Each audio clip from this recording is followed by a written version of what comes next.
Hello friends, तो क्या सब आशा कर सब भल थे। मोर ना फकीर बेहरा आप देखुन ओडिया शिक्षा यूट्यूब चैनल।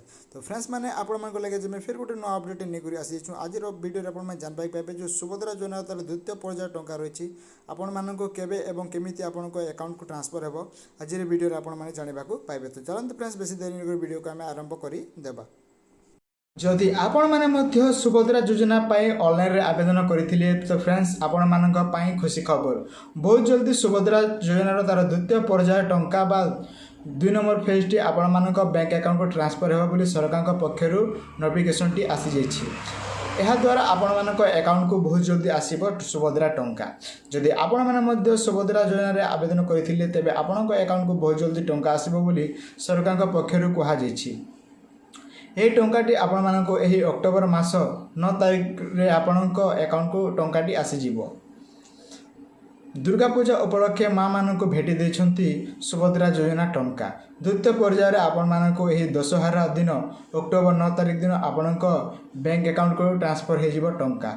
जदि आपण माने मध्य ऑनलाइन रे सुभद्रा योजना को आवेदन करथिले एवं तार टंकाटी आपण पाई नथिले तेबे आपणको एही 2 नंबर पर्याय रे आपण मानक सुभद्रा टंकाटी दिया जिवो बोली सरकार पक्षर कहा जाइछि। एठिरु मध्ये जो माने बाद रहबे से मानको द्वितीय पर्याय रे मध्ये टंका देबो बोली सरकार पक्षर कहा जाइछि। तेणु करी अनेक लोगों को एही सुभद्रा योजना टंका एही मास अक्टोबर 9 तारिख दिन आपण बैंक अकाउंट को ट्रांसफर हो बोली सरकार पक्षर कहा जाइछि। जदि आपण माने मध्य ऑनलाइन रे आवेदन करथिले तेबे आपणक मध्य बैंक अकाउंट को टंकाटी बहुत जल्दी ट्रांसफर हो बोली सरकार पक्षर कहा जाइछि।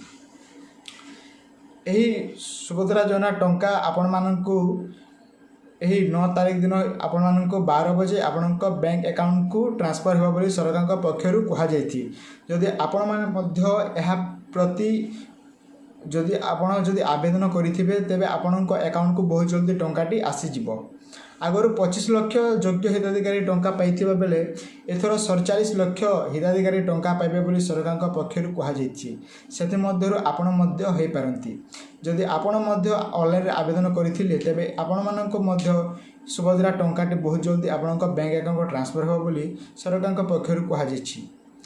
तो यह थिला फ्रेंड्स आज किसी न्यू अपडेट। जदि आपण मानक भल लागि थाए तेबे हम ओडिया शिक्षा को सब्सक्राइब करंतु एमिति भल पाइबा सब आमको देउथंतु। धन्यवाद।